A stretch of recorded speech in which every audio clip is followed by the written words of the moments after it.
Parmeshwara Guru Sakshat Parabrahma Tasmai Shri Gurave Namaha Akhanda Mandalakaram Vyaptam Yena Characharam Tatpadam Darshitam Yena Tasmai Shri Gurave Namaha Hari Om Shri Gurubhyo Namaha Hari Om Dhyanamulam Gurur Murti Pujamulam Gurur Padam Mantramulam Gurur Vakyam Mokshamulam Gurur Kripa Om Shanti Shanti Shanti Om Sahana Bhavatu Sahanau Bhunaktu Sahaviryam Karvavahe Tejasvinavaditamastu Ma Vedvishavahe Om Shanti Shanti Shanti Hari Om Shri Gurubhyo Namaha Hari Om. Shubharpanam, Jai Gurudev. Can you all hear me at the back? Is it clear? Let's start with the chanting first, okay? Vasudeva Sudam Devam Kansachanuramardanam Devaki Paramanandam Krishnam Vande Jagadguru Om Shri Paramatmane Namaha. Chapter 6, Shlok 10. Chapter 6, Shlok 10. Yeah. You all will chant with me? Yogi Yunjita Satatam Atmanam Rahasi Sthitaha Ekakiyat Chittatma Nirashira Parigraha Shuchau Deshe Pratishtapya Sthiram Asanam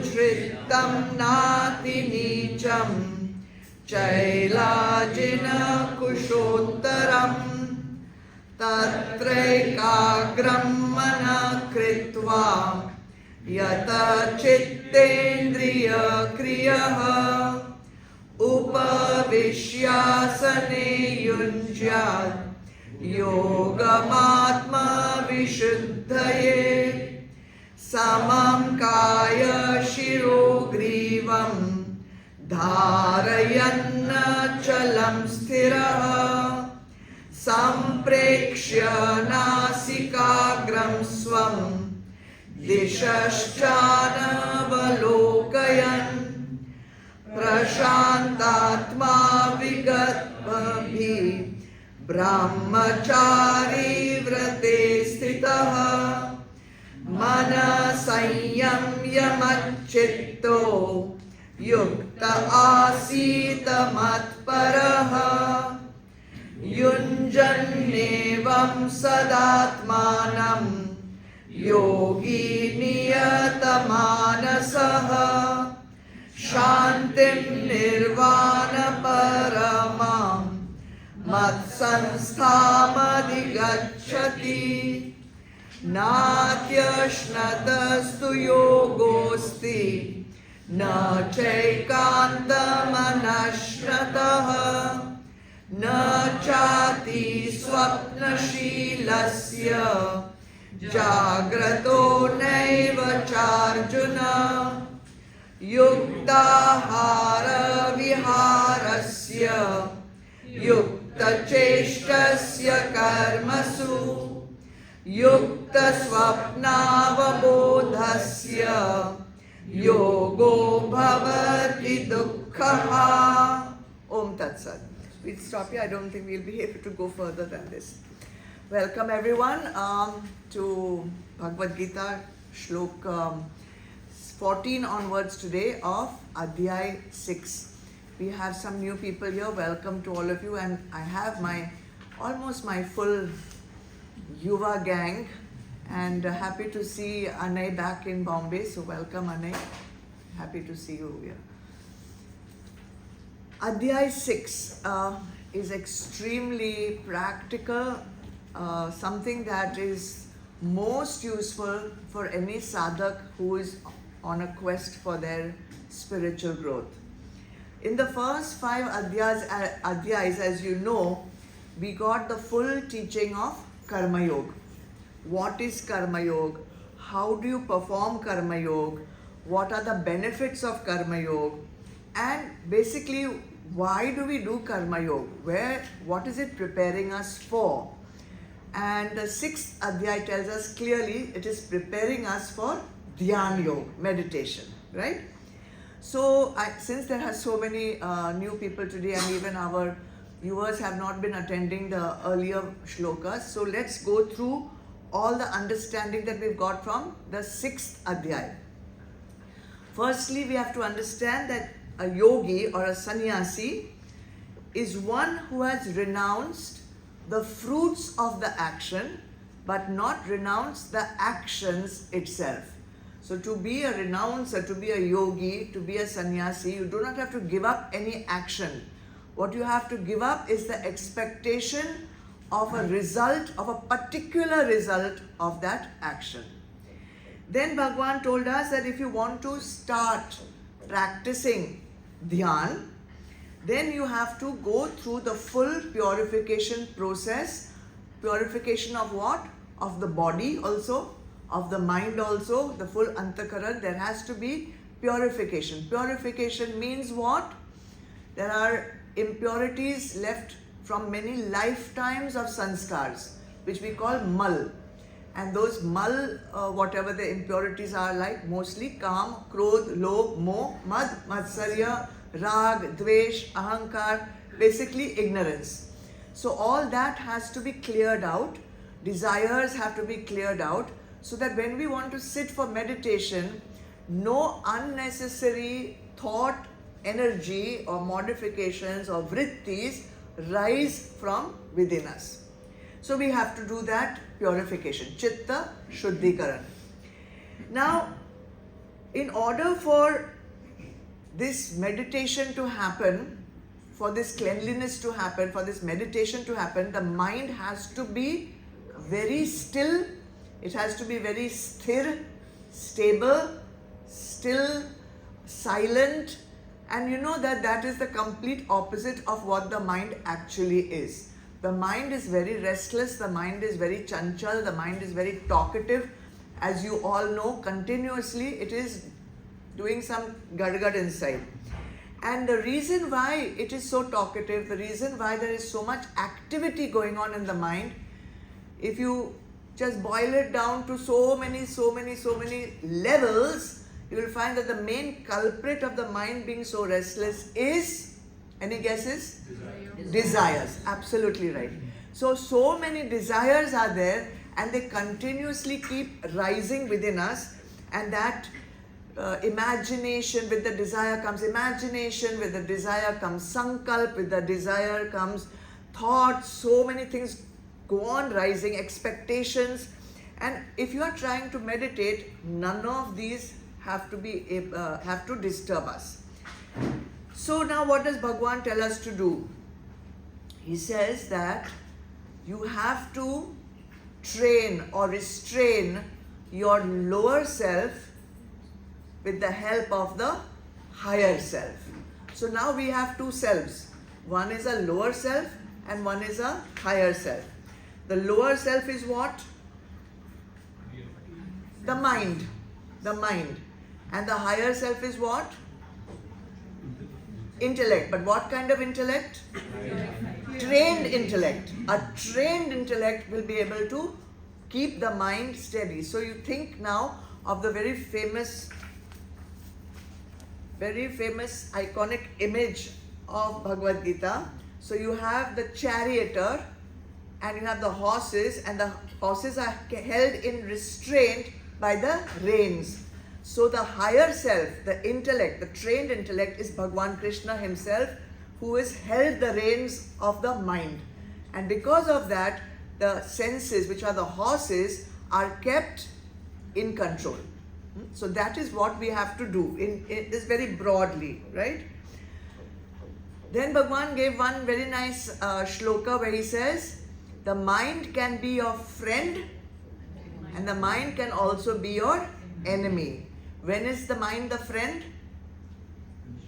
When it is restrained, when it is trained. And when is it your enemy? Then you allow it to go here, anywhere, wherever you want. There is no mastery of the mind. Okay? Alright. Then one very beautiful shloka was there which we did, where Bhagavan says that we have to attain samadrishti. Means equal vision when you see whatever you see. So he said, if you see mud, if you see stone, or you see gold, it should be the same for you. It should not be that I run after the gold and I throw away the mud or the stone. And even he said there are some 9 different personalities. So all those 9 personalities range from the saint to the sinner. So whoever you see them with samadrishti, the same drishti. Means what? Means what? You have to see the saint also the same, you have to see the sinner also the same, go hug both of them. You have to be equipoised. What does it mean? Why? See Atma in all. See that all, whatever you are perceiving is the manifestation of Brahma. Don't go by the outward form. See what is within, what is the essence behind what you are seeing. And then have samadrishti in the essence, right? You understood that, right? We had talked also of if you have a pet cat and if you have a tiger. You remember that? With pet cat and tiger, okay, samadrishti, so I'll go and pet the tiger also. No, you pet the tiger, that's the last time you're petting anything. So, they are both cats, but one is a tiger who's going to eat you and one is a pet cat who will purr and be sweet to you, right? Alright, so now we have finished all this samadrishti, we have equivision, we have equipoise, we have done all these things. Now we are completely shuddha, so pure and pious. So now we want to start meditation. So we just sit down and meditate. Bhagavan says not happening. There is a lot of guidelines that Bhagavan has given us. And so far, I think we did how many? 17 guidelines, 17-step process in order to be able to sit still, in order to be silent, in order to make your meditation practice successful. Quickly, let's go through them. The first one was live in seclusion. Seclusion means not only physically be in seclusion, but there should be no traffic either in your physical presence or in the mind, right? So seclusion. Second one was ekaki. Ekaki means this is not a group process, this is a single thing you have to do by yourself, by oneself. Then third one was control the mind and the body. Again and again we have talked about controlling the mind and the body. Then fourth one was be free from desires, and we just talked about why. Because when desires arise, there are going to be thought modifications. Fifth one, void of possessions. Void of possessions. So don't be so attached to your possessions, or else you're going to again be disturbed by its loss or whatever. Then sixth, Clean place. find a clean place so that you are not disturbed while meditating. 7, Form your The seat should be firm, the seat should be stable so that when you close your eyes, you do not totter, you do not lose your balance.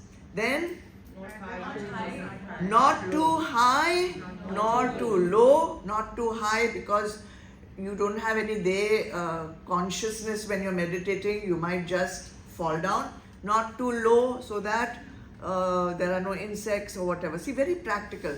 Bhagavan is coming down from his exalted height down to these small little details to make our meditation practice profitable, successful, productive.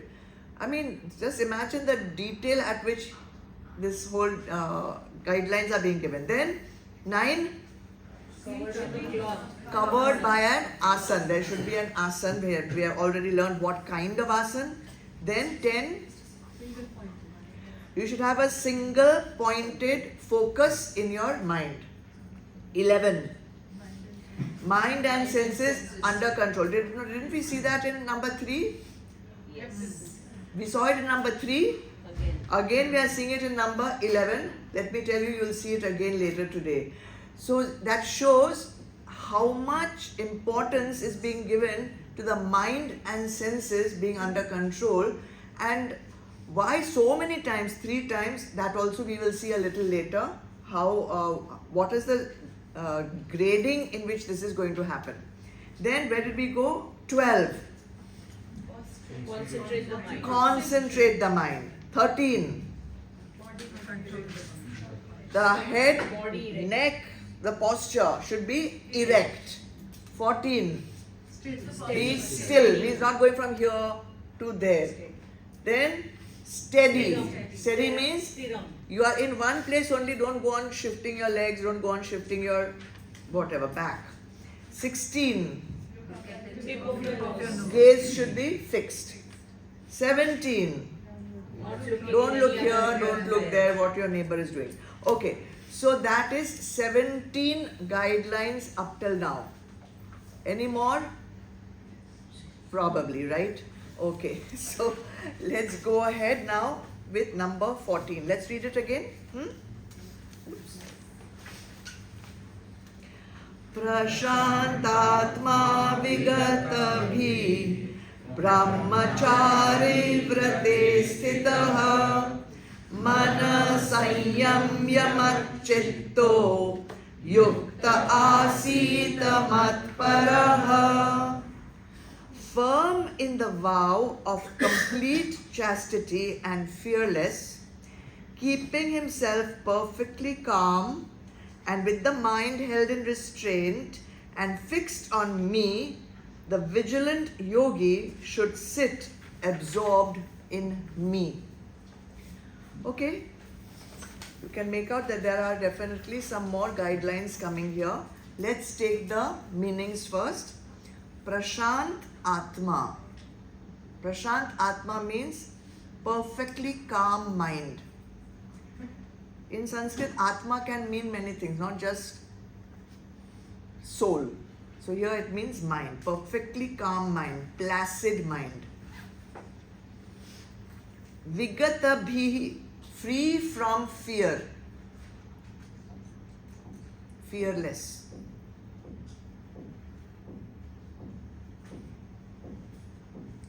Sthitaha, firm. The mind is held in restraint. Brahmachari vrate, vow of complete chastity or celibacy.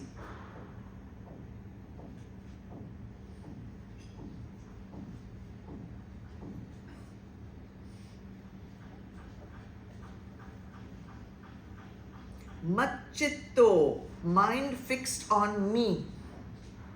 Who is the me? Bhagavan, not me. Huh? Matchitto. Sanyamya, by controlling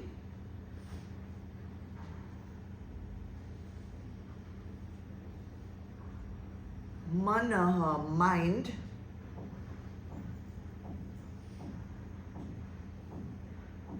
yukta, through concentration,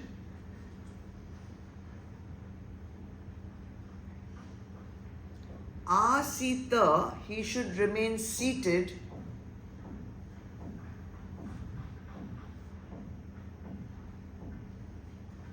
mat paraha, with me as the supreme goal.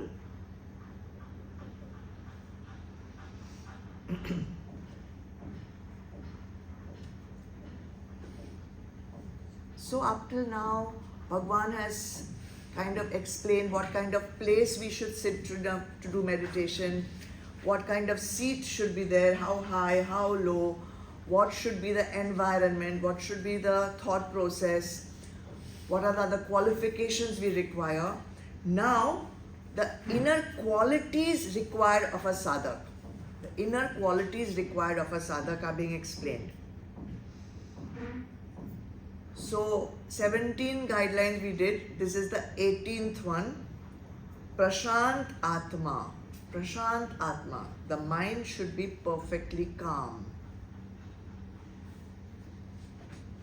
Is the mind normally perfectly calm? Not at all. It's always going to be disturbed either internally by thoughts or externally also by disturbances, by different desires, by memories we have. Even when we want to be completely quiet, some internal memories will come up, some judgment will happen, some desire will happen. Even when we sit for meditation and eyes, nose, everything is closed, 5 organs of perception are at peace, still we are disturbed, right? From inner thoughts. That also happens. You must have all experienced that. So one has to train the mind. Outer stimulus has gone. Okay, let's say we have closed the eyes.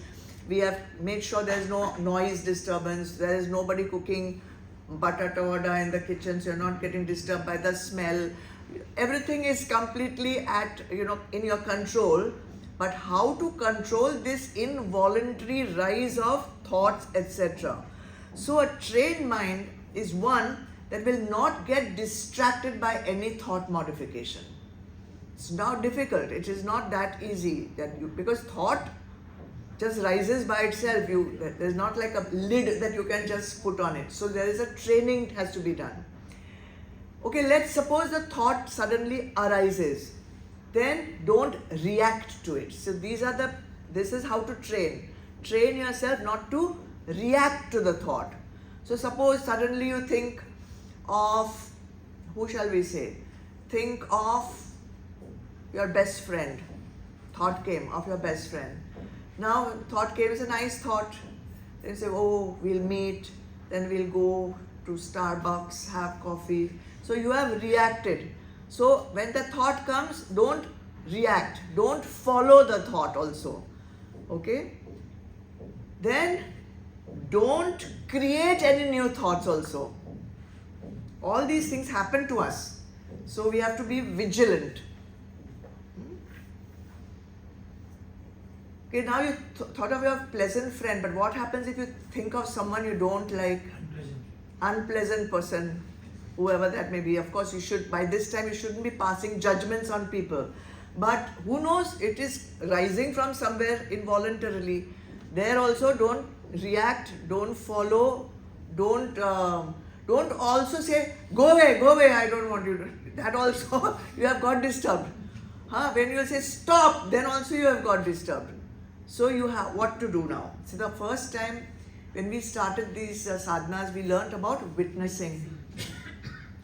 We started about witnessing. So we witnessed outside things. Then you have to start learning to witness your own thoughts.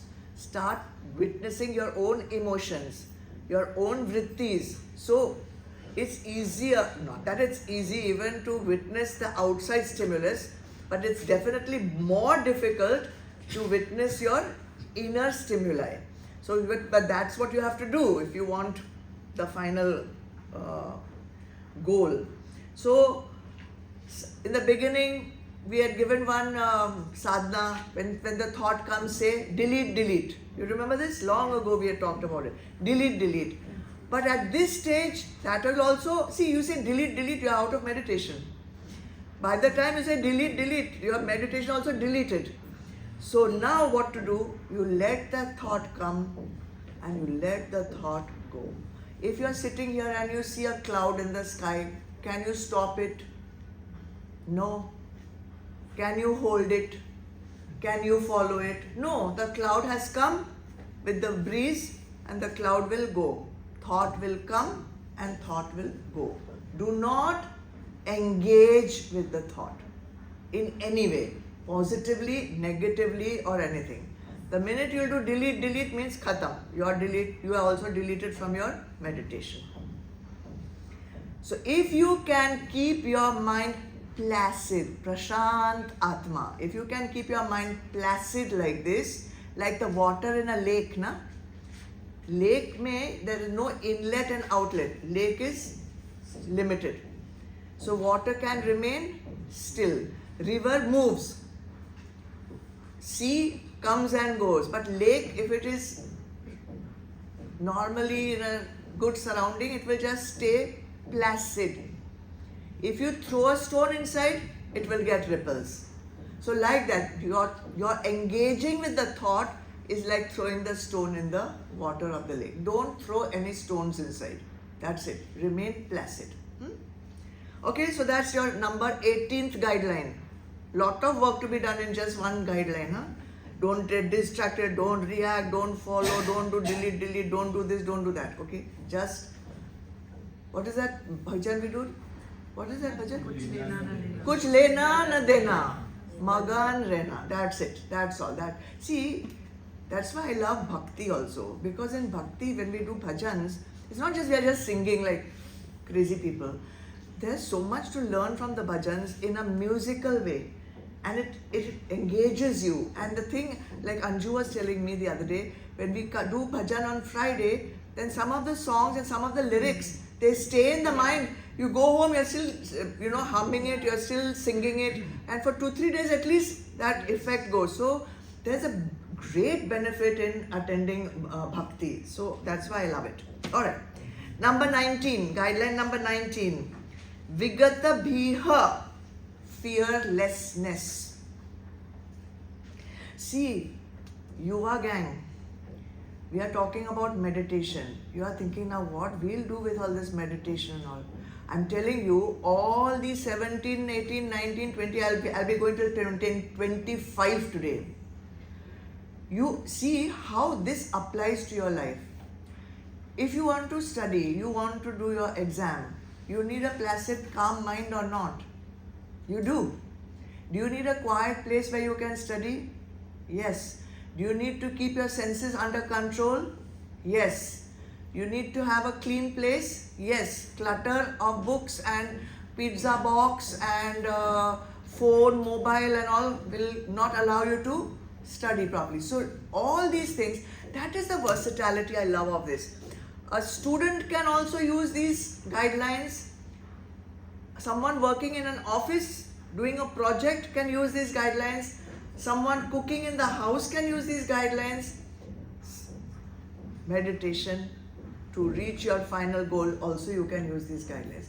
It is so versatile. That is what struck me so much today. That's why I posted in Akashvani. So versatile. Everything you need to know about life is available here.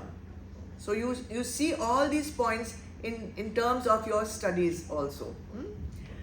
Fearlessness. Okay, most people are riddled with fears. Most people have some form of fear or the other, right?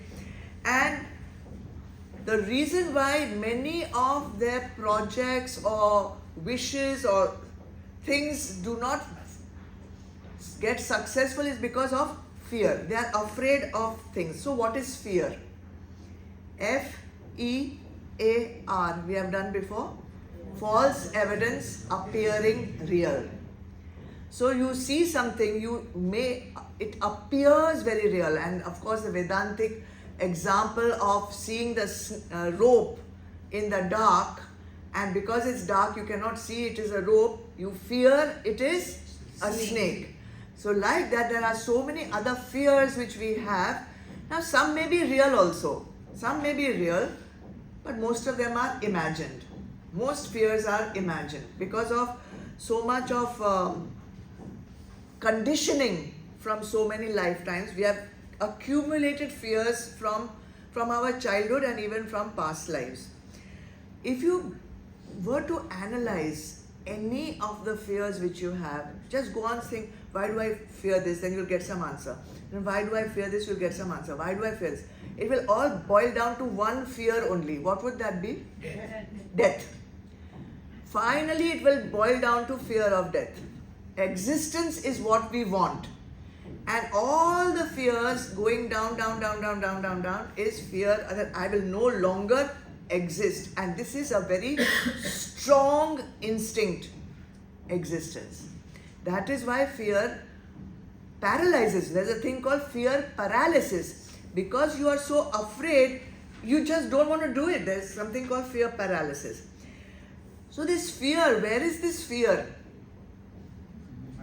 In the mind. So does it only affect the mind? It affects your entire physical body also. And you have to understand how the body gets affected by fear. Now it's very interesting. I'm going to just take you through the whole process of fear. And let me tell you, there'll be so many steps, but it's all happening in a second. In a second. So your eyes, or one of your 5 organs of senses, perception, will perceive something that is dangerous.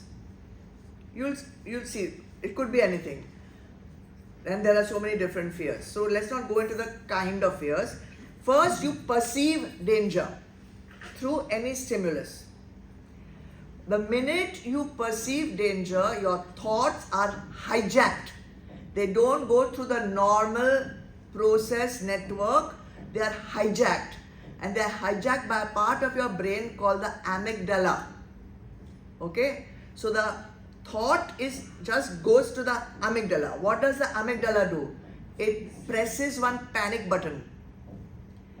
When your panic button gets pressed, the hippocampus comes into action. What does the hippocampus do? The hippocampus is going to analyze this in 1 second, not 1 second, nanosecond. It will analyze what is this fear, what are you feeling, what is there, and it will interpret the situation.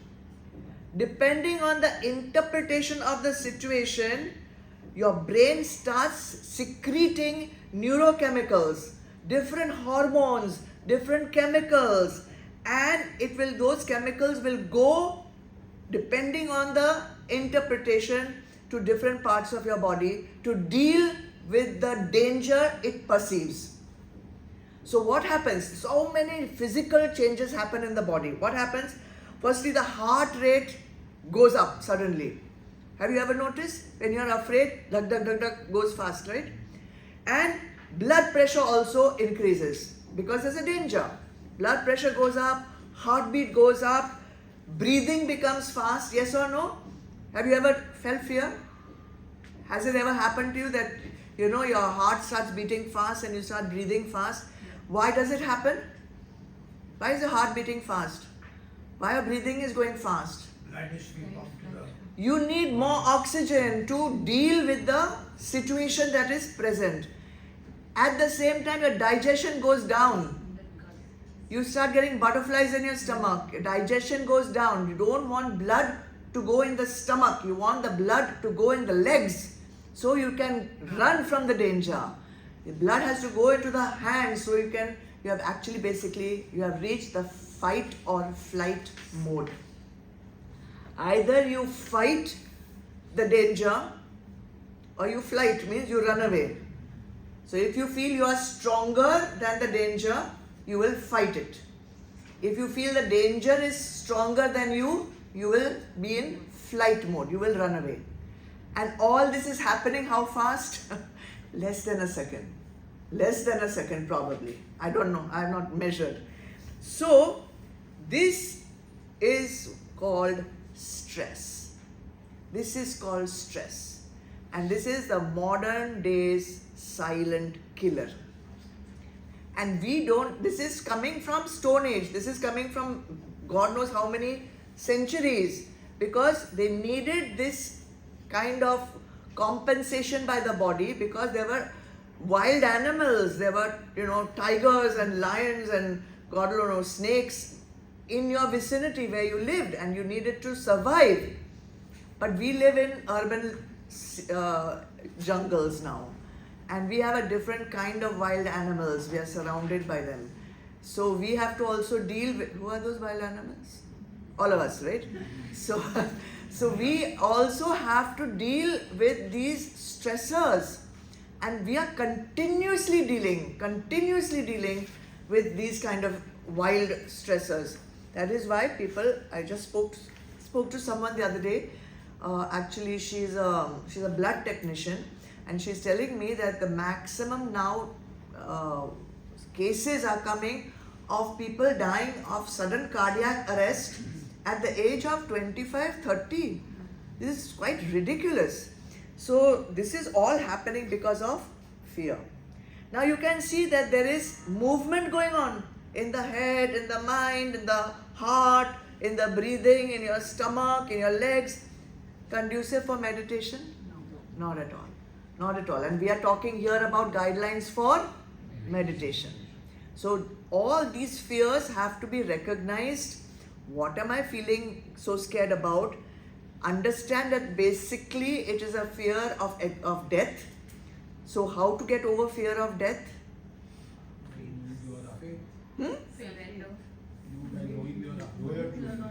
Are satsang, babu. Once you come to satsang, you understand what Bhagavan Krishna is telling you about life and death. You are Atma, you are not body. You are eternal, you are infinite, etc. etc. What is all that? That is to help you overcome your fear of death. Okay? So now we are talking about meditation, right? So meditation, what fear will we have? Eyes are closed and mind is thinking of nice things. And like Rajan said, we'll have one diffuser, nice perfume will be there. Some nice music may be playing also. So why should we feel so scared and during meditation? You feel scared during meditation? Some people do. Some people do. And what is that? They cannot feel comfortable sitting still in one place. They cannot. It's uncomfortable. And they feel the door lights are all off and all, and this Ma is saying all strange things and all. They cannot sit in one place. There is too much rajas. So when there is too much rajas, sitting in one place, they will be. What will be the fear? What if I'm not able to sit still for that much amount of time? There's an irrational fear of not being able to sit for so much time. Then closing the eyes. Some people, again, because of rajas, they cannot close the eyes for long. What is that called? FOMO? FOMO. Open, peep from one eye, what is going on? We need to see what is going on. There's a fear of missing out on what is happening. So that's another fear. Then fear of the unknown. Fear of the unknown. Where are we going? What will happen to me? I'll lose consciousness of my body. What if I can't get back into my body? Where will I go if I get out of the body? What will happen? All these funny kind of things, and the cause of that is basically ignorance, right? Basically ignorance. There's one more fear also. What is that fear? If I meditate too long and meditate for enough time, then I may lose my interest in life. I may lose my, my desires. They don't want to lose their desires. I'll lose my interest in good clothes. I'll lose my interest in tasty food. I will lose my interest in jewelry. I will lose my interest in my friends. This is a fear. Can anyone connect with that? Yes. It is there. It is there. So, isn't that quite ironic? Because what are you meditating for? You are meditating to overcome your desires. You are meditating to merge with Brahma.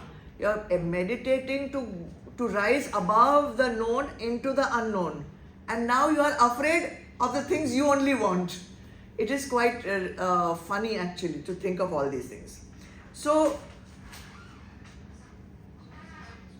So we want to merge with the Supreme, we want to merge with the highest Supreme Absolute Being, but we are afraid of merging with them. So that is a ridiculous fear that we are having. We want to stay held on to that small I with their small desires, with their small aspirations, instead of just moving out of the known into the unknown. And where is the unknown? By the way, where is the unknown? You only. You are afraid of connecting with your own highest self. This is the ridiculousness of fear. That's why Bhagavan gives it as one of the obstacles in meditation. Alright, so what is the solution? What is the solution? No solution? Reject it. Reject तो कैसे करेगा? Fear is a very strong emotion. Satsang. Basically, become more informed.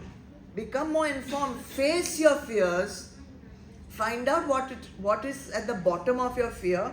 Face it. Understand the goal of life. Understand who is the real I. Who are you really? So through satsang, through knowledge, you will be able to overcome. And one very important thing, and 100 times you must have heard me say this, faith. Faith. Faith overcomes fear. Okay?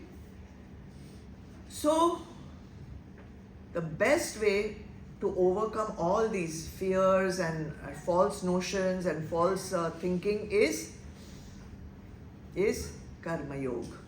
Once you do karma yoga and you purify the antakaran, automatically all these false notions will one by one drop. It's like, you know how the petal, one by one the petal opens like that, right? Flower ka petal. So like that, one by one your fears also will open up, and you will be able to understand that you don't have anything actually to fear, because there is no other. By the way, you only fear the other, right? You will only fear the other. There has to be a duality for fear. And here we are going towards Adhyaay. There is no other. When you see that there is no other, that all of us are basically one, then what is there to fear? So knowledge and faith, both of these are going to help you overcome fear. Now the 20th guideline is little strange, but has to be explained in as much detail as it warrants. And it is called Brahmachari Vrata, vow of complete chastity or vow of celibacy. Vrata is vow, Brahma is Brahma, Supreme Absolute, Charya meaning walking towards. Brahmacharya, walking towards your Supreme Being. So Brahmacharya, what is Brahmacharya? We have to understand it clearly. It is a practice of focusing and channelizing all your energies towards self-realization. Focusing and channelizing all your energies towards self-realization. And what is Vrat? Vrat is a firm resolution, vow. So this is also mentioned in Patanjali's Yoga Sutras in number 38 of Sadhan Path.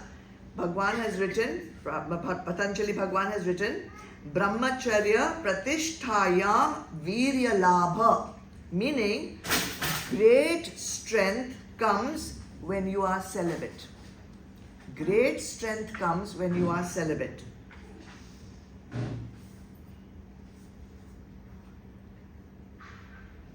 Celibacy.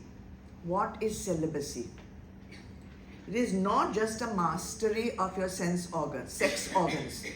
Celibacy means not losing your energy through sex organs. But it doesn't only mean restraint of your sex organs. It's a mastery of the mind. It's a mastery of the mind. So Swami Sivananda has also given a nice definition of celibacy and brahmacharya. He says brahmacharya literally means achara. Achara means conduct. Conduct that leads to the realization of Brahma. It means control of semen, study of Vedas, and contemplation on God.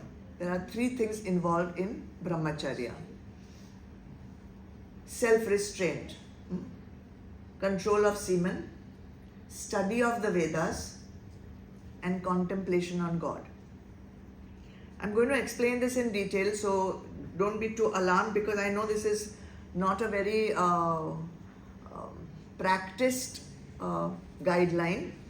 But don't forget that we are talking about someone who has completely finished self-purification. We're talking about someone who has finished karma yoga and now sitting for having made a vow, a firm resolution to sit in meditation. And person who has renounced desires, renounced so many things. Now this is the guideline, not for grihasthas yet. Okay, but I have to tell you because it's in the Bhagavad Gita, so I have to tell you. Alright, so energy is used in all our activities, yes or no? Without any energy, you cannot do anything. If you want to study, you need energy. If you want to walk, you need energy. If you want to talk, you want energy. You want to eat, you want energy. If you want to digest food, you need energy. If you want to transport fluids in your body, transport food in your body, then also you need energy. For sexual intercourse also you need energy. So energy is used in all our activities, and here we are talking about brahmacharya. So we are talking about virya. Virya is the sexual fluid which is there used in sexual intercourse. Okay. Now, according to modern medicine, 1 drop of virya or 1 drop of semen is manufactured by 40 drops of blood. So you need 40 drops of blood to produce 1 drop of virya, according to modern medicine. According to Ayurveda, you require 80 drops of blood to produce 1 drop of virya. So now we are talking in terms of spiritual growth. So we are talking about using all our energies. The energy is there in everyone. How you use your energy is up to you. So let's say we have energy of X amount. Now you can use that X amount of energy for doing your workouts. After doing your workout, you are tired, are you not? You need to rest, you need to replenish you drink all those things, energy drinks and all. If you are doing housework, after some time you will be tired. You need to replace that energy. After sexual work also, you feel exhausted, yes or no? So again you need to replenish your energy. So there are 7 dhatus in the body. Okay, 7, according to Ayurveda, there are 7 dhatus in the body. You know them? Plasma, blood, muscle, fat, bone, marrow, and virya. These are the 7 dhatus. I don't know what is the English word for dhatu. Huh? Tissue? Metal. No, not metal. That dhatu also means metal, but not in this Ayurvedic thing. What are tissues, you can say. So now, how do these 7 dhatus fit in our brahmacharya vrat? So just think of this. You eat food. So with food, you manufacture first plasma. First thing manufactured by the food is plasma or lymph fluid. From the plasma, you manufacture blood. From the blood, you are going to create the flesh in your body. Blood helps to create the flesh. With the flesh, next comes, flesh is muscle. Then you'll get fat. after creating, let's say, from the blood, you have created flesh. Then more blood is there. You will create fat. More nutrients are there, fat. From the fat which is used, if more is there, you will create bone. From the bone, you will create marrow. And in the marrow, you are creating semen, virya. Is the last essence that is created in the chain of production. So when virya is preserved, not wasted, not left from the body, not ejaculated, it all gets collected and it transmutes, it changes into something called Ojas Shakti. Ojas Shakti is spiritual energy. And that Ojas Shakti is stored in the brain. With this stored Ojas Shakti, which has been preserved because you have not spent the virya, it gives you immense power of concentration.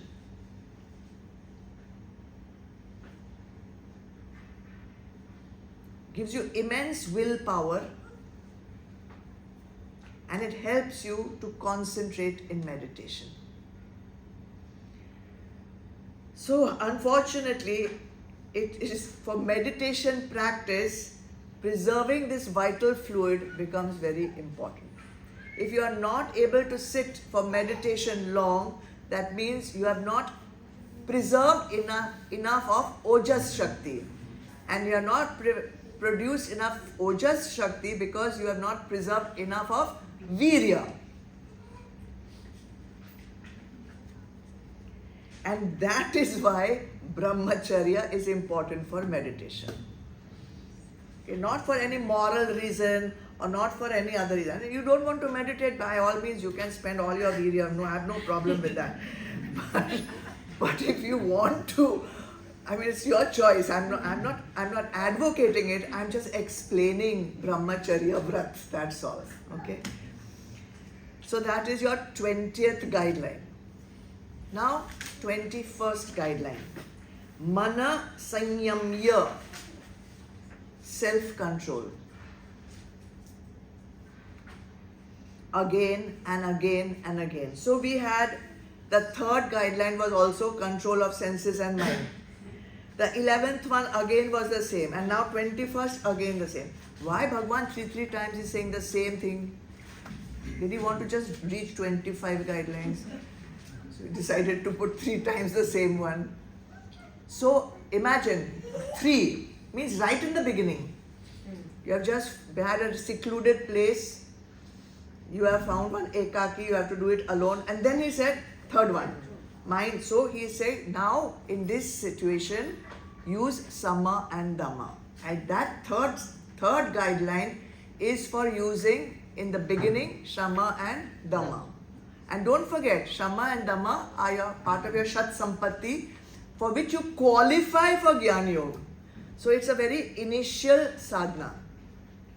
So guideline number 3, use shama and dhamma. Shama and dhamma is control of mind and control of sense organs, right? With that, you'll go on with guideline number 4, 5, 6, 7, 8, 9, 10. Then you've come to, so how much you have progressed, right? Then you've come to number 11. Same thing again, control of mind, control of senses. There, this guideline number 11 has come along with the posture.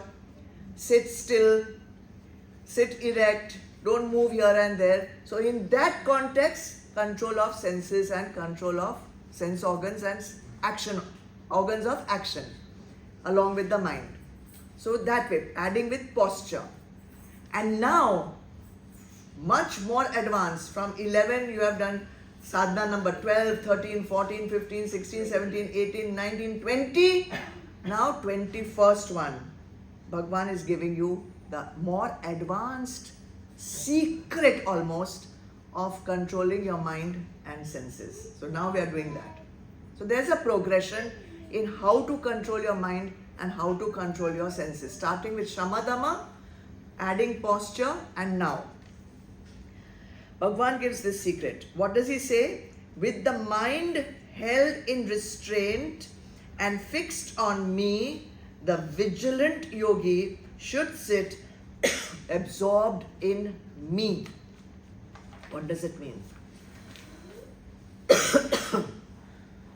Most people have a goal of sitting in meditation. So unless you have that goal, you will not be sitting for meditation. But their mind is attached somewhere else.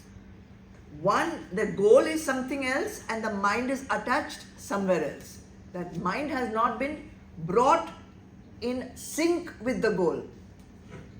Meaning, you may have as a goal moksha, let's say.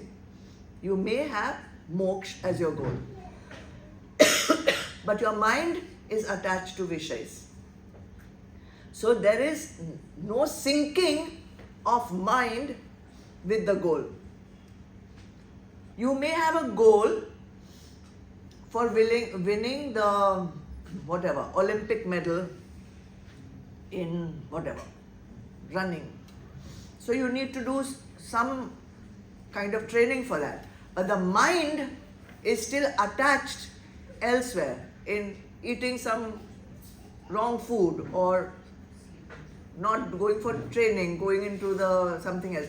So if the goal and the mind is not in the same wavelength, this is going to be a problem. So the accomplished yogi means the one who is reached the 21st guideline of meditation after going through all the 20 other guidelines.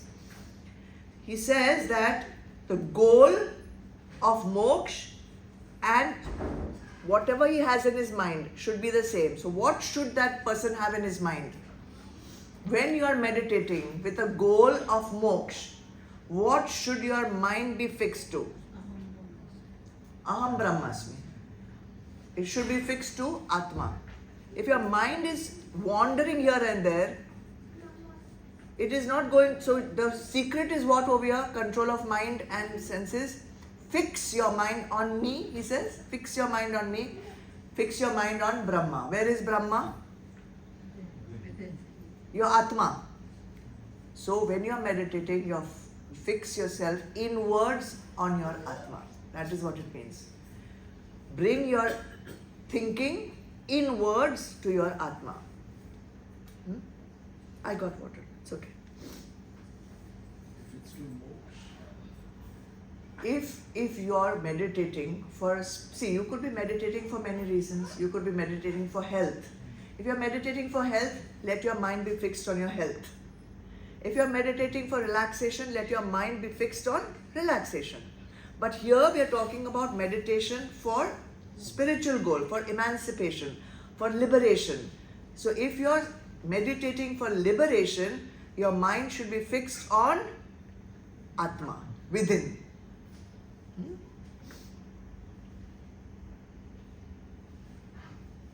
Not that easy, huh? Not that easy. Because the mind is as it is, chanchal monkey. So see guys, don't suddenly think I can jump to guideline number 21. The reason it's been given in a particular order. You start with 1, 2, 3, 4, then you reach 21. If you suddenly say, okay, I'm going to now fix my mind on my Atma. Ek to you don't know what is Atma also. Where you will fix it, what you will do. So go systematically, go through the guidelines one by one. Remember sadhana panchakam? You cannot do sadhana number 21 without doing the first 20. So like that, go systematically. Trying to rush like this is rajas.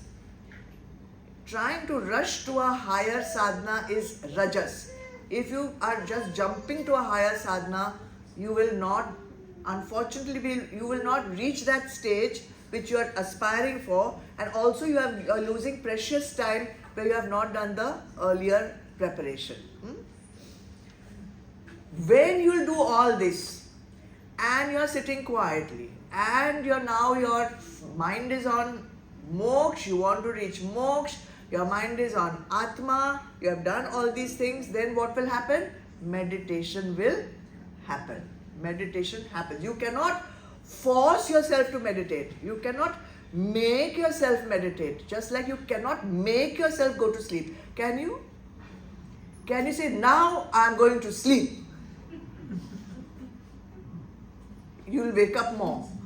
You cannot make yourself sleep. Just like that, you cannot make yourself meditate. The more you make yourself do anything, you'll be out of meditation. Because you need to be totally surrendered in meditation. Alright? So, what exactly does it mean that meditation will happen? That is what Bhagavan is going to tell you in the next shloka number 15. Let's go. Chanting with me, right? Yunjanevam sadatmanam yogi niyatamanasah shantin nirvana paramam mat samsthamadhigacchati.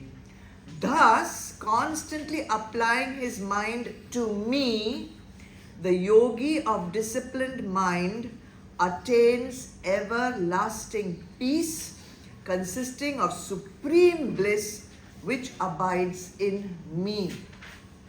Take the meanings first. Yunjan means concentrating.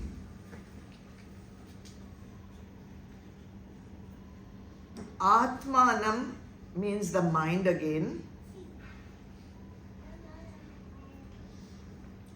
Evam, thus, like this, like how I have said in the earlier shloka, like this, if you concentrate the mind. Sada, always.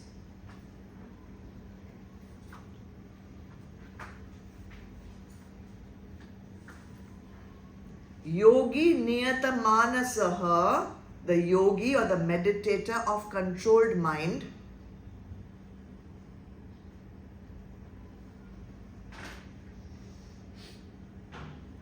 Adhigacchati, attains.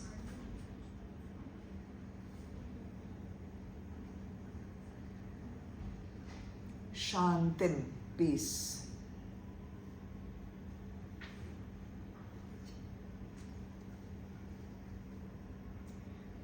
Nirvana paramam, which culminates in liberation.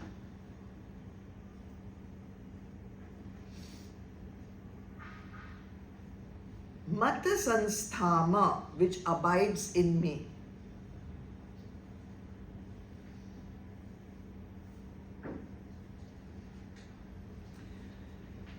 Now 21, how many did we do? 21. Yes.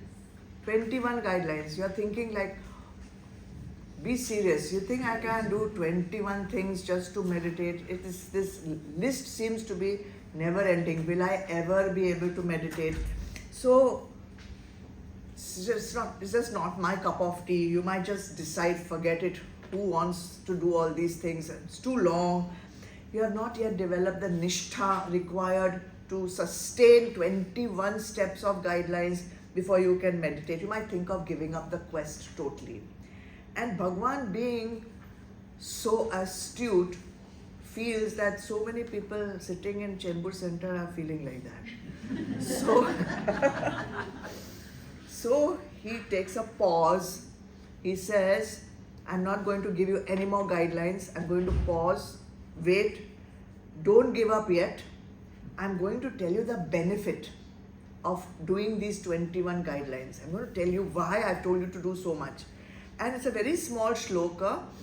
In the middle of all these guidelines, Bhagavan is giving you the purpose of doing meditation.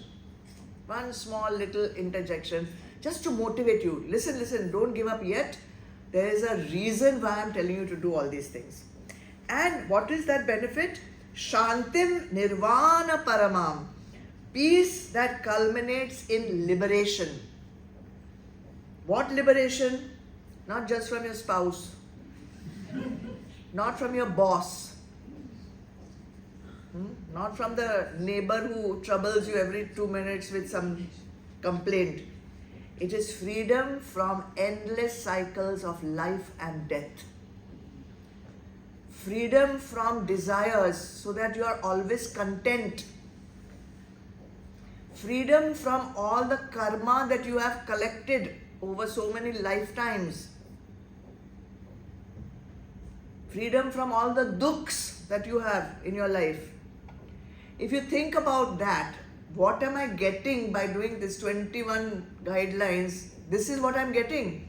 Then maybe you'll think, chalo, I will try. I'll try to do this. I will be motivated. I will be inspired enough to try. That's all. So the purpose of this one middle interjection between all the guidelines is just to keep your, what can I say, inspiration, keep your motivation going to continue with the practice. See, Shanti or peace, that is your true innate nature. That's who you truly are. That is who you are. Your essence, your actual nature is of Shanti only, stillness, stability, peace, silence. That is who you are. That is why we crave it. And we get disturbed by the surroundings, we get disturbed by so many things, and that makes us angry, that makes us irritated, that makes us frustrated, because you don't know, and you are also contributing to that disturbance, not realizing that what I really want is within me. I cannot get it from anyone else. I have to go within myself to find that. So, realized masters will want to stay in those surroundings where there is that innate stillness is not disturbed by so much of external stimuli. So he will feel when he does all these, even when you will come up to number 21 guideline, where you have found complete control over your mind and your senses. At this stage also, he will feel peace and Shanti. So come up to 21 at least, you're going to experience Shanti. You're going to experience that peace. And it says Sada. Sada. Always.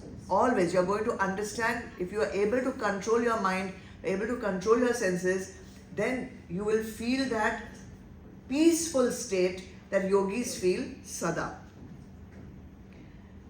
And where is that? Mat Sanstham. It is abiding in me. Me meaning Bhagavan Krishna. Bhagavan Krishna or within each realized master. It's inside you only. And on Thursday we talked about it, Turiya Avastha. So it is that state which you feel inside you, which is beyond the waking, beyond the sleeping, and beyond the dreaming state. That is within you itself. When you will reach this 21 state, you will experience that Turiya Avastha while meditating. Sada meaning while, constantly during meditation. And is that something worth experiencing? Bhagavan feels maybe some of you will get inspired enough to say, okay, 21, so I will try my best. Then once you reach there, you'll be ready for the next 4. Okay, so there are still some more. Be motivated. Next 2 shlokas are so practical, so beautiful. This is a very short one. Next one is also short. I would love to go up to the 17th shloka, and this topic will be very, very practical for you. So shall we go ahead? Okay, ready? Number 16. Natyashnatastu yogosti na chaikantamanashnatah na chati swapnashilasya jagrato naiva charjuna. Arjun, this yoga is neither for him who overeats, nor for him who observes complete fast. It is neither for him who is given to too much sleep, nor even for him who is ceaselessly awake. Beautiful. But Na asti is not. What is not? Meditation is not. Meditation word is not written there. It's understood. Okay?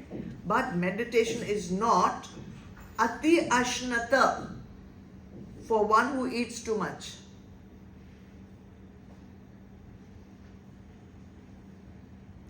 Nurture, nor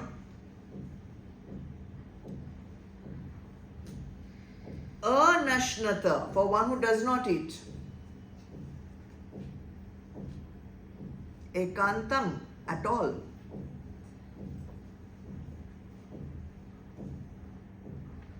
Cha, and ati swapnashilasya, and one who habitually sleeps too long, one who sleeps too much. Naiva, surely not. Jagrato, one who keeps awake too long.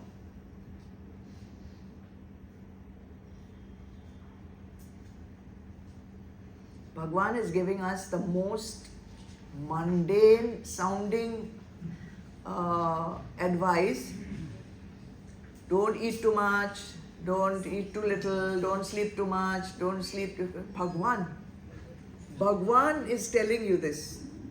Where he has come from the sublime to the most ridiculous level to tell you, but there must be a reason why he is saying this, right? So how important is that for a meditator? So when you tell a sadhak or when you tell our youth, lead a disciplined life, be moderate in your habits, if you want to be successful, what you see them? Rolling eyes and all. And it's like, okay, it's my life, it's my body, I'm a grown up, I'm an adult. We hear all this, yes or no? It's my life, it's my body. Yes? You told me, right? Yeah. So, Bhagavan is telling not just anyone, he's telling someone who wants to be liberated from the cycle of life and death. This is not just so that you can pass the exam. Sleep early because you'll pass the exam, or eat properly so that you don't fall sick. It is about moksha. Hello. If you want moksha, you want liberation from endless cycles of life and death, your habits need to be moderate.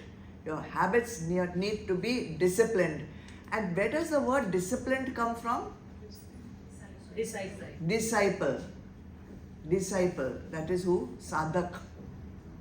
Right? So if you are a sadhak or you consider yourself to be a sadhak, then you need to be disciplined. Right? So moderation in daily habits like eating and sleeping and recreation, all extremes to be avoided. Now, what you want is union with Bhagavan. You want to merge with Bhagavan. If you want to merge with Bhagavan, should you not be in sync with Bhagavan? Bhagavan, so here, where is, see Adish, I'm using your toy. So, if you want to merge with Bhagavan, then you have to be in sync, right? But Bhagavan, let us suppose you have to merge with Bhagavan, disappear in Bhagavan. You cannot put this here, it won't go, here it will not go, here it will not go, here it will not go, right? If it's round, where it has to go, Adish? Circle one, yeah. Has to go, then only it will merge. Right or wrong? If you want to merge with Bhagavan in the circle, can you be triangular? No, you can't. You have to be in the circle if you want to go in the circle. If Bhagavan is triangular, then you have to be... Yeah. So simple. Even a child knows this. We are trying to merge with Brahma, we are trying to merge with the Supreme, and yet we are some ridiculous thing, trying all kinds of different shapes, all kinds of different habits, all kinds of different forms. We are not in sync with what we are trying to merge with. Be in sync, attack. Be in sync. Right? Right? He knows. See, he knows very well. That's how you have to be in sync. You want to be in sync? Then you have to be moderate in your eating and sleeping. That's what Bhagavan is saying. Thank you, Adish, for your choice.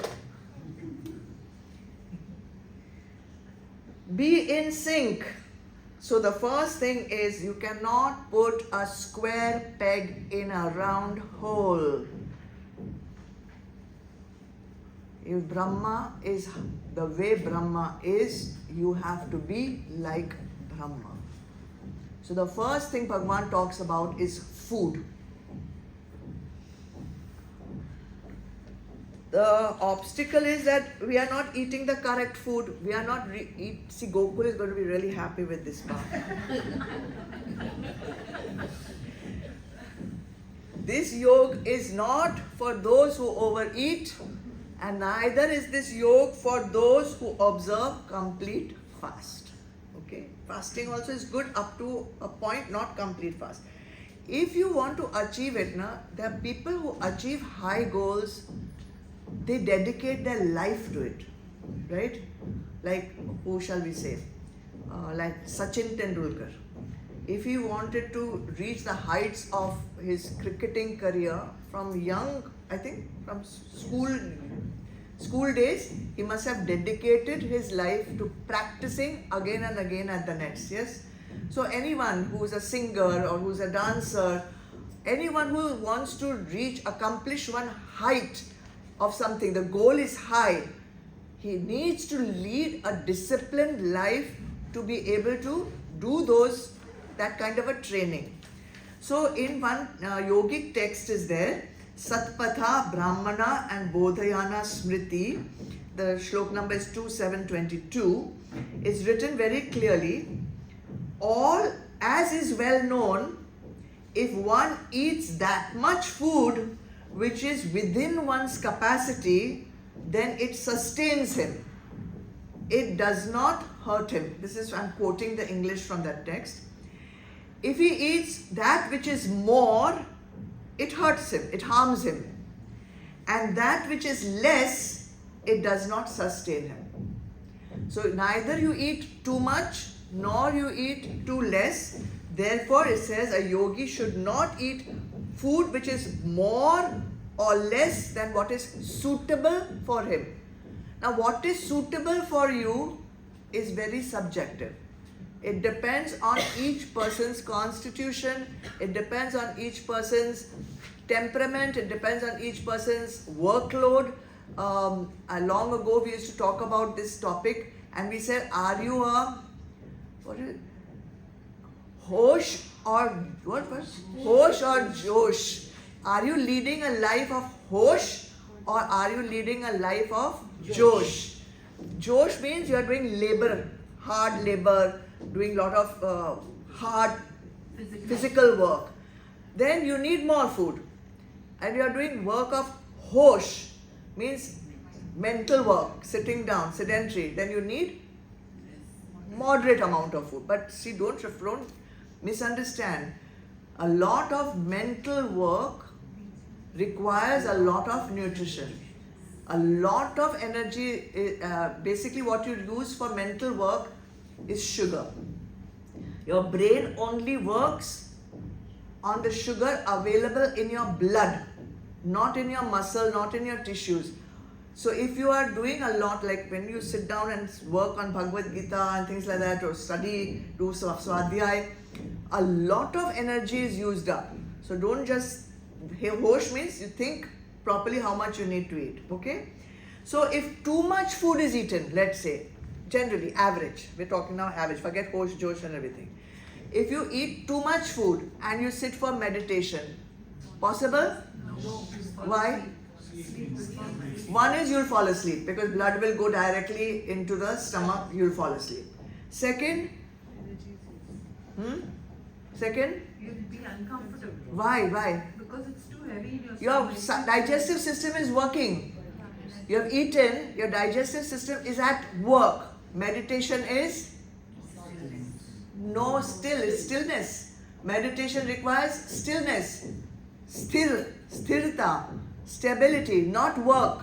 So if you are eating a lot and your digestive system is doing work, you cannot be doing, forget doing, you can never do meditation. Let us say meditation will not happen. Okay? And if you are eating constantly, then there will never be a time when your digestive system is not working. So all that church we do know. I'm getting bored, then we go eat some biscuit, then I'm getting bored, then we eat some sev mamra, then you're getting bored, then we eat some chakli, then getting bored, then Zomato. The continuous church means you'll never be able to meditate. Okay, so just think of that. And if you eat too little food, then also you will not be able to sustain the energy required for meditation. Alright? Okay, so and previously we saw how food was important because after food, then plasma, then blood, then flesh, then fat, then bone, then marrow, then virya, then ojas. And ojas also come. Okay, so all this chain of things have to happen for you to meditate. So how much you eat, when you eat, what time you are eating, what time you are meditating, all that matters. Okay, all that matters. So why do we eat too little food? Too much food, though we know, we are greedy, that's all. Too little food, why do we eat? Because that's also a problem. Modern problem is we are eating the wrong things and we are eating too little also. So why do we eat too little? Yeah, I have to look good. I cannot be putting on any weight, and I need to count my calories and all that stuff. Okay, so you want to look beautiful, right? You want to look beautiful, right? That's dhyanishta, right? So why you want to meditate? You are still stuck in dhyanishta. Understood? Everything is connected. You say you want to look good, that means you are in dehanishta. You are not at all ready for meditation. What else? Why else we don't eat? Clothes don't fit. Clothes don't fit. Yeah, clothes don't fit. So you have already overeaten. So now you want to eat less. So again, no stability, right? Then no time, correct? No time to eat. So busy. So that means what? Rajas. That means Rajas, you are so busy, you have no time to look after yourself. You have no time to eat. Then laziness. Kaun banayega? Rajesh doesn't come home for dinner. Mohit eats there at a restaurant. Or alone where I will cook for myself. Like that. Huh? So all these things are there. You don't eat properly. You don't sustain your body. How will you meditate? Then of course we have vrat, upvas. Biggest scam means what? Of course, it's prescribed in the Vedas to do vrat. It is prescribed. There are religious fasting is good. But how you are fasting and what you are doing with that fasting is not correct. You hear about fasting, so you say, now for any religious fast, not eating is not the only thing you do in that time. Now suppose Navratri, there is recommended to fast. So in Navratri, only thing is not eating, or there are other things also which are recommended. Meditation, Path, Puja, Archana, this thing, that, so many other things. But you have chosen only, I'll not eat, I'll fast. We are not. And why have they recommended no eating during this time? wasting time. No wasting time and energy to do all the other things. But what you do, you don't eat and you don't do anything else. Instead of that, you don't eat, then you have upvas parties also. So everyone comes together, what dish you are bringing, what dish you are bringing, and all the exotic dishes. And the food becomes heavier and heavier during. So what is the point of this vrat you are keeping? I fail to understand. So everyone, what you will bring? And then what you will bring, and everyone wants to outdo the other one. My dish has to be the best one. So what is this vrat? I don't understand.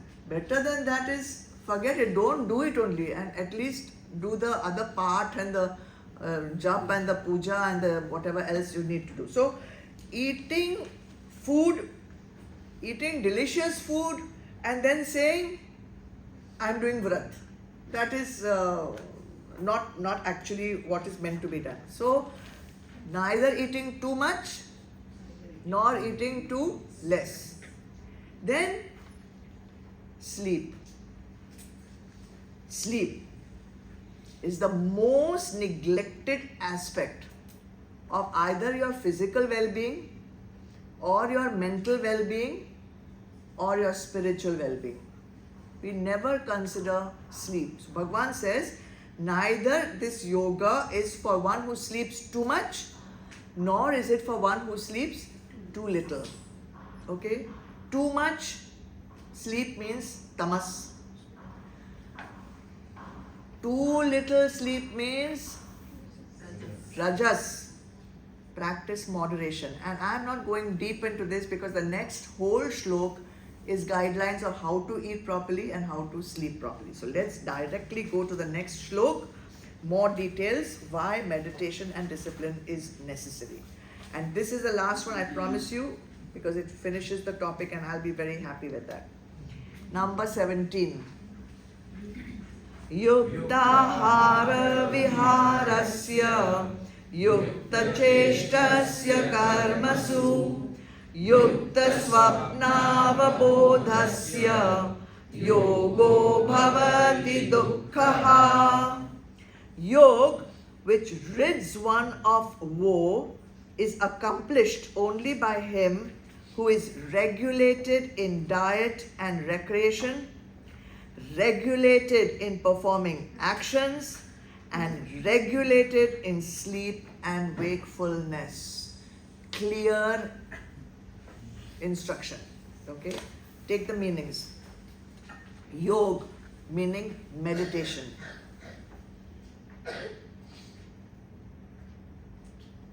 Bhavati becomes.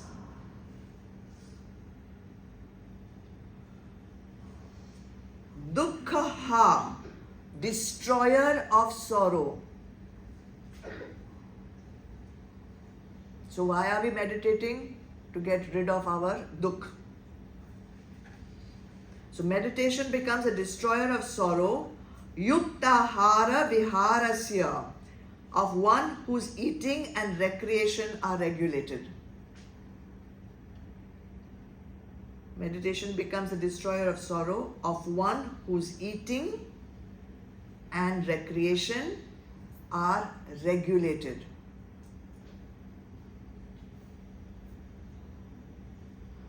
That is one. Yuktahara viharasya. Then yukta cheshtasya, of one whose efforts are moderate. Yukta cheshtasya, whose efforts are moderate. Moderate in what? Karmasu, in performing actions. What moderate in what? In his actions, in his work. And yukta swapnavabodhasya, meditation destroys the sorrow of one whose sleep and wakefulness are regulated.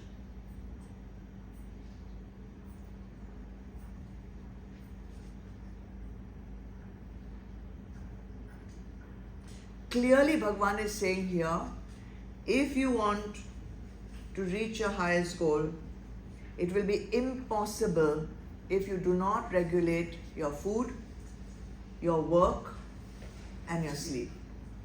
These are the three important points that you need to bring into moderation.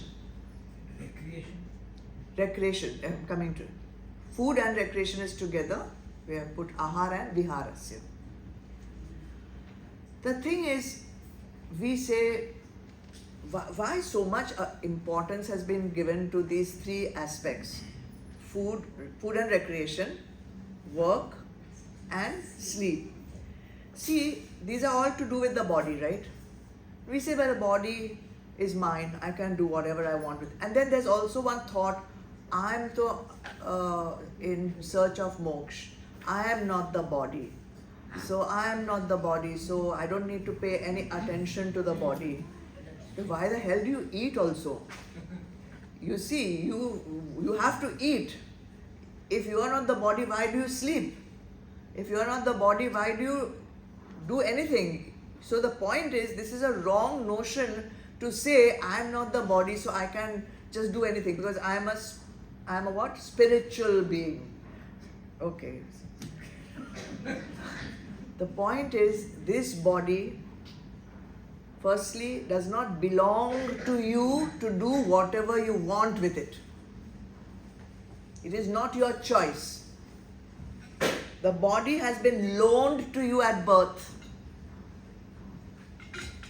so that it becomes a vehicle for you to reach your final goal. And when you leave from here, you have to give it back. You can't take your body with you wherever you are going, hell or heaven. It has to be returned back in its natural divine state. How it was given to you, you have to give it back in that same spotless condition. Right? And why has it been given to you? Because it's the only vehicle which will help you to finish your karma. It's the only vehicle in which you will be able to transcend your desires. Desires are what will bring you back again and again to karma bhumi, earth. So what is this body? This body is the residence of your Atma. This body is the house which is housing, in which you, who are you? You are not the body. This is a house. And you, the Atma, is a resident in this house. And this house has been given to you for one lifetime. You are a guest in this house. You are a guest in your body. And a guest cannot do whatever it wants to the house. A guest has to stay in its limits. That is why Bhagavan is telling you, be in your limits when you are using the body. More than a house, this body is a temple, because your Atma, the divine, is residing in it. So how much of sadhana, tap, jap you do, but if you abuse the body, all that sadhana is gone to waste. So in this shloka, Bhagavan is giving us 3 obstacles that the sadhak will have to avoid. 3 obstacles. The first obstacle is irregular food habits. And the recommendation is eat and recreate, eating and recreation should be regulated. Yukta means regulated. Ahar means food. Vihar means recreation. He has put food and recreation together. We'll see why. So everyone knows what is ahar, food, what you eat every day, right? So if this body is taken as a temple and Atma, the divine, is residing in that temple, then the food which you are putting in is prasad, which you are offering to Bhagavan. Yes or no? So what should you offer to Bhagavan as prasad? That also Bhagavan tells us. See in Adhyaay 9, Bhagavan says, Patram pushpam phalam toyam yo me bhaktya prayachati tadaham bhaktyuparatam ashnami prayatatmana. Offer me patram, one leaf. Offer me pushpam, one flower. Offer me phalam, one fruit. Offer me toyam, water. He doesn't say pizza. Offer me what is natural. Offer me what is good for me. That is one way of saying it. The other way of saying is Bhagavan is not telling you to offer me some great prasad. Simple prasad also will do. But correct prasad, sattvic prasad. So what should we offer our Bhagavan inside? Sattvic, natural prasad. That way we can be moderate in our food habits. So we know what to eat. Then how should we eat? How, when you go to the temple, how do you offer anything to Bhagavan? With love, right? With love, with surrenderfulness, right? So like that, when you eat, you should offer with love. You should offer with surrenderfulness. You should offer with purity. The food you eat should be pure, not some rubbish stuff. So pure food. Offer with faith, knowing that that food you are putting in, you are giving. If you are giving pure food, then it is going to nourish me. So what to eat is given, how to eat. Most of us are eating for taste buds. Some of us are eating also with lust. Wow, chocolate cake, and you go on bowing one after the other. Okay? So not like that. Offer out of love, offer out of surrenderfulness, offer out of faith. And don't put out of fear. I'm not eating, I'll get more calories, I'll get more fat. Don't have these negative thoughts while eating. Because you are feeding Bhagavan with fear. Fear is negative. And we just talked about how you should be fearless. If you are eating good food, there is no need for you to put on extra weight. So all these bhavas show that we are still stuck in Dehanishtha. Again, still stuck in Dehanishtha. So now we know what to eat, we know how to eat. Now Bhagavan tells us how much should we eat. How much should we eat? So there also the recommendation is fill half your stomach with food. Not eating so much that the stomach bloats up and you can't think of one more morsel if you put. I'm bursting, we say. I'm to bursting. Don't burst. Half the stomach with food. Then the third quarter should be water. And the fourth quarter should be empty. Just air, so that there is enough place for the digestion to take place. You all use mixie, food processor. You fill it to the top, what will happen? Yeah, like that. You cannot blend the food if you don't keep enough place in the mixie for the food to churn. So like that, use your stomach in that way. So we know how to eat, we know with what bhav to eat, we know how much to eat, we know what to eat. So that is your 22nd guideline. So ahar, he said, and then vihar. So what is vihar? Recreation.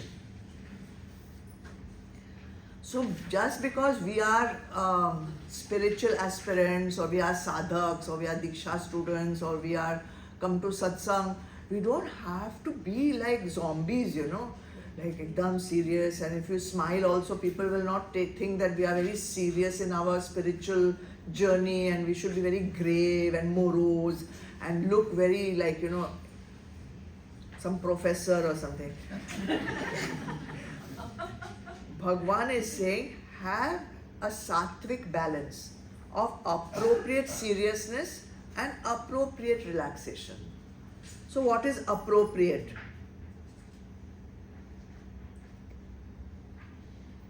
If you go to a wedding, be merry, be joyful, celebrate.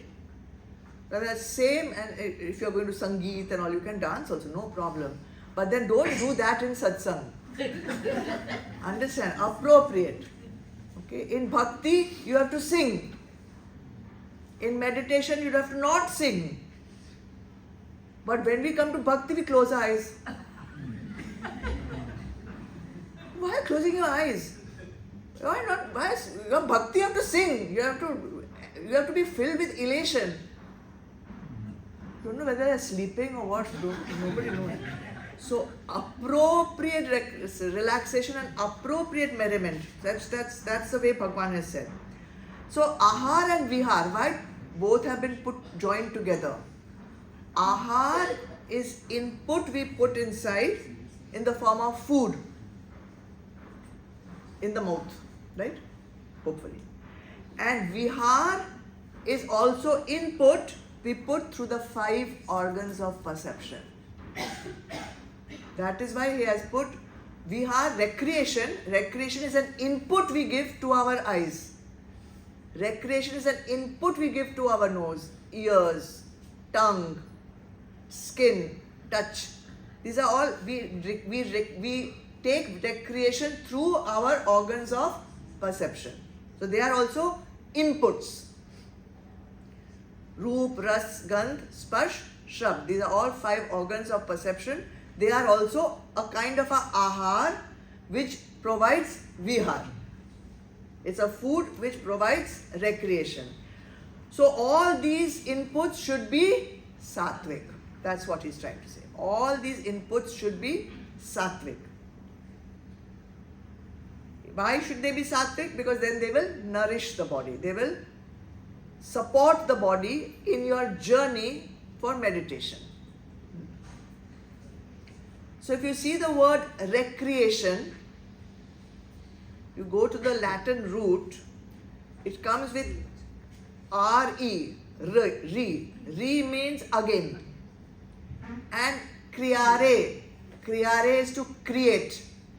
With your recreation and with your food, you are recreating yourself in its natural divine form. That is, your recreation should be such that you are recreating yourself in your divine natural form. So all your inputs should be sattvic. This was number 23, ahar and vihar. Ahar 22, vihar 23. Now if you eat good food and you all other inputs to your 5 senses through recreation is also good, what will it result in? It will result in good energy to work efficiently. You will be productive because you remember food gives energy. So you will have energy to work properly. That brings you on 24th guideline that Bhagavan's recommendation is actions should be performed in a regulated manner. Yukta means regulated, cheshta means efforts, karmasu in performing actions. You should be regulated in your efforts to perform actions. So this body, we said, is a temple. It's a house where the Atma is residing. The body is also an equipment. It's also a machine. And with this equipment, with this machine, which is loaned to us, again we can say it is loaned to us, for what? To do karma, to do action. When we come to karma bhumi, earth is called karma bhumi because it is the place where you have to do action, karma. So to do karma, you need some equipment. Without this body, you cannot do anything. So action is compulsory, right? Bhagavan has said it clearly. You can check it up in the third Adhyaay. We read it every day. Shlok number 8. Perform your allotted duty, because desisting from action, you cannot even maintain your body. So action is compulsory. This body has been given to us to do the action. But how much action, quantity, and what quality of action, that is in our hands. So if it is too much rajas in you, if your action is prompted by too much rajas, you will do a lot of action. You will become a workaholic. You will not be able to sit still. If you are not able to sit still, meditation is not going to happen. Right? And if there's too much tamas, you will not be able to get up to do anything. There also meditation will not happen. So you need a good balance of how much activity, how much rest, how much you should do, and that happens when sattva comes in. When sattva comes in, you will be doing whatever work you have to do as a duty. You will be doing your work with karma yog bhav. You will be doing your work according to your varna and ashram. So there will be no stress also. So the quality and the quantity of work is very important. You know, Ravan, Kumbhakaran and Vibhishan. They are like, you say na, Kumbhakaran, too much tamas, no action. Ravan, too much rajas, could not stop only. And Vibhishan, sattva, balance. So like that, we have to strive to be Vibhishans, not Kumbhakarans or Ravans. So if all these conditions are present in us, good food has been had, good recreation has been regulated, your work also will be stress-free, your work also will be regulated, and if food is also regulated, recreation is also regulated, work is also regulated, not too little, not too much, then what will happen? Good sleep will come. Why people have insomnia, they cannot sleep. So Bhagavan is saying the 25th guideline is sleep and wakefulness are meant to be regulated. If they are not regulated, they are an obstacle for meditation.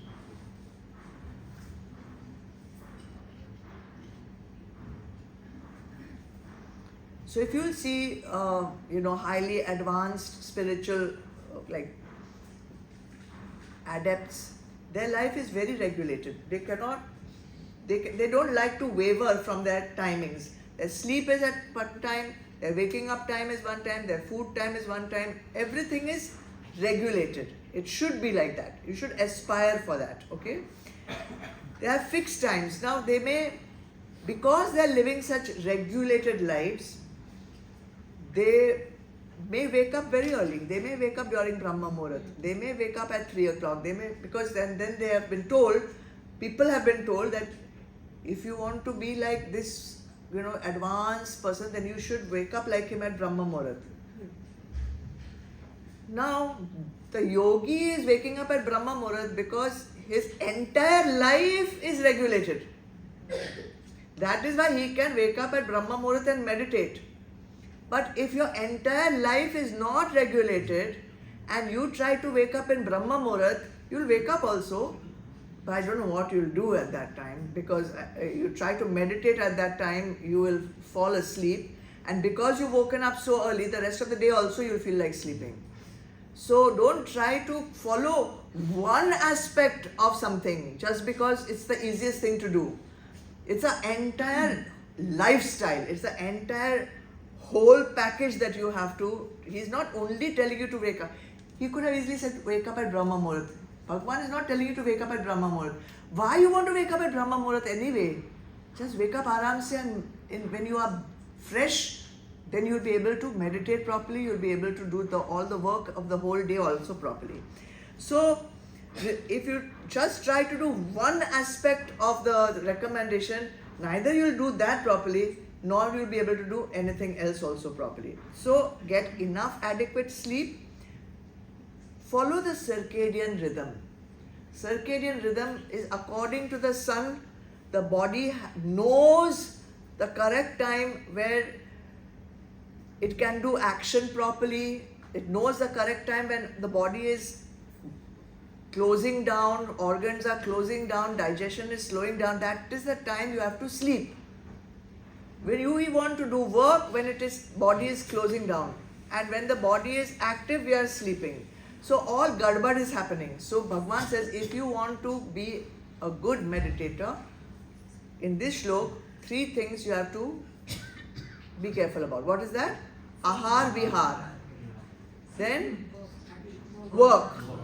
Work in such a way that you are stress-free. And 3, wake and sleep at the correct time. Okay, these 3 conditions. And they are all interlinked. They are all interlinked. If you eat well, you will work well. If you work well, you will sleep well. If you sleep well, next morning also you will be fresh. And more than just feeling fresh, your body will be nourished. You will have a feeling of well-being. And in that feeling of well-being, you will be able to sit down quietly and meditation will happen. Meditation will happen. Alright.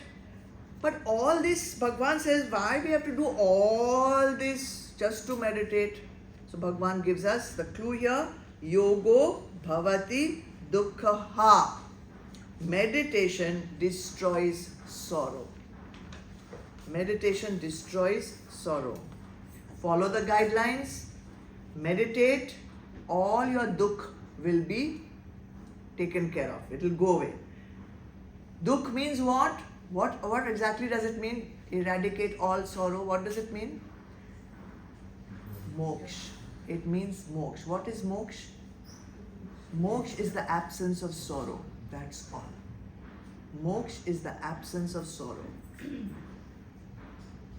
So you need to do these 25 guidelines if you never want to feel dukh again. There is an example we always use, and all of you probably even know it. If you want to play a musical instrument properly, like the veena or the sitar, you have to put the strings of the musical instrument correctly. If the strings are too loose, no music. It's going to be like besur. And if they are too tight, they will break and snap, so you will not be able to play music. But if you have strung your veena correctly, not too loose, not too tight, then divine music happens. When you don't have irregular habits and you have a completely regulated life, then meditation happens. That's all. Lots of things to think about. So for the next fortnight, you can see out of 25 guidelines, where do you stand, what are your obstacles, what you need to do. And next time we will see if you are doing it correctly. Okay, because next time is signs of what happens when you meditate.